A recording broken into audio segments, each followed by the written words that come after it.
வணக்கம். நான் பாடலாசிரியர் லாவர்தன். இப்போ நான் எதை பற்றி பேச போகிறேன்னா, ஒரு புத்தகத்தை பற்றி பேச போகிறேன். அந்த புத்தகத்தை யார் எழுதுனா அப்படின்னு பார்த்தீங்கன்னா, எஸ்ஆர்வி மதுரா அப்படின்னு சொல்லிட்டு ஒரு கவிஞர் எழுதியிருக்காங்க. இந்த கவிஞர் மட்டுமல்ல, திரைப்படத்தில் பல படங்களுக்கு பாடல் எழுதின பாடலாசிரியர் கூட. தீவிர முயற்சியால் இன்றைக்கி வளர்ந்து வந்துக்கிட்டு இருக்கும் ஒரு பெண் பாடலாசிரியர் இவங்க. அந்த கவிதையோட தலைப்பு என்னன்னு பார்த்தீங்கன்னா, காதலே கதைத்திட வருவாயா, காதலே கதைத்திட வருவாய்.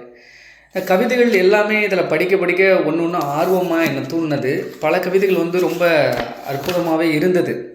அதில் எனக்கு பிடிச்ச கவிதைகள் வந்து நான் ரொம்ப இல்லை ஒரு 5-6 கவிதை உங்களுக்கு நான் ஷேர் பண்ணுறேன்.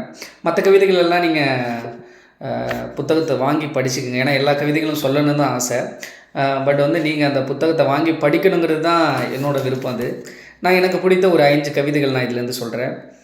வழிகள் வரும்போதெல்லாம் வலிமைக்குள் பல வழிகள் பிறக்கும் அப்படின்னு எழுதியிருந்தாங்க. ரொம்ப ஒரு மோட்டிவேஷனாக இருந்தது இந்த கவிதை. வழிகள் வரும்போதெல்லாம் வலிமைக்குள் பல வழிகள் பிறக்கும் அப்படிங்கிற கவிதை எனக்கு ரொம்ப ஒரு மோட்டிவேஷனாக இருந்தது. அப்புறம் பார்த்திங்கன்னா, தனிமையில் தொலைந்த போதெல்லாம் மீட்டெடுக்க ஒற்றைக்கரம் நீளாதா என மருகிய போதெல்லாம் தன் மீட்சி மட்டுமே தாங்கி கொண்டது என்னை. ரொம்ப அற்புதமான கவிதை இது. இந்த கவிதையை நான் எப்படி பார்க்குறேன்னா, இது வந்து சாதாரணமாக கடந்து போகிற ஒரு கவிதையாக எனக்கு தெரியல. ஏன்னா தன் மீட்சிங்கிறது வந்து எப்போதுமே ஒருத்தன் வந்து விழும்போதெல்லாம் மீட்சி மட்டும்தான் இங்கே வந்து அவனை நிமிர்த்தும், அவனை தோல் சாய்க்கும், அவனை நல்வழிப்படுத்தும், அவனை ஒழுக்கப்படுத்தும், அவனை சீர்படுத்தும் அப்படிங்கும். அந்த மீட்சிங்கிறது வந்து இங்கே ரொம்ப முக்கியமாக இருக்குது. அதை தான் மதுரா சொல்லியிருக்காங்க. தனிமைகள் தொலைந்த போதெல்லாம் மீட்டெடுக்க ஒற்றைக்கரம் நீளாதா என மருகிய போதெல்லாம் தன் மீட்சி மட்டுமே தாங்கி கொண்டது என்னை அப்படின்ட்டுருக்காங்க. ரொம்ப நல்ல கவிதை. அப்புறம் பார்த்திங்கன்னா, ஒரு ஓமையில் ஒரு கவிதை ஒன்று எழுதியிருந்தாங்க.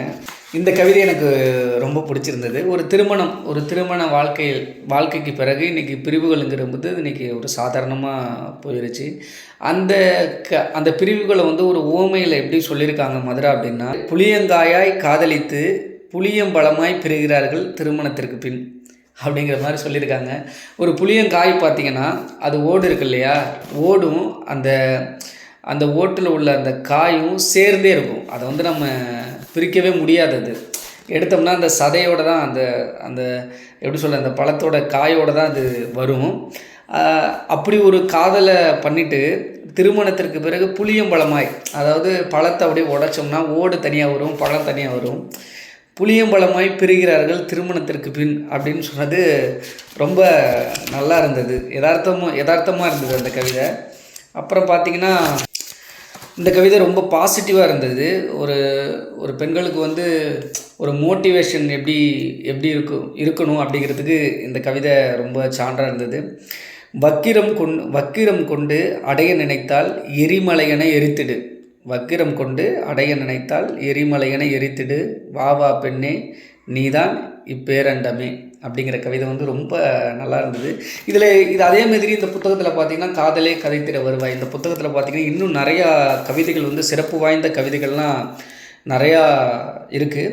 எல்லாத்தையும் படிக்கணும்னு தான் ஆசை எனக்கு. ஆனால் நீங்களும் படிக்கணும். இதை வந்து என்ன தான் ஒருத்தவங்க சொல்லி கேட்குறத விட அதை வந்து நம்ம படிக்கும் பொழுது தான் அது உணர்வுபூர்வமாக இருக்கும் அப்படிங்கிற வாசி நான் வந்து பல கவிதைகளை சொல்லாமலே உங்கள்கிட்ட இருந்து விடைபெறுறேன்.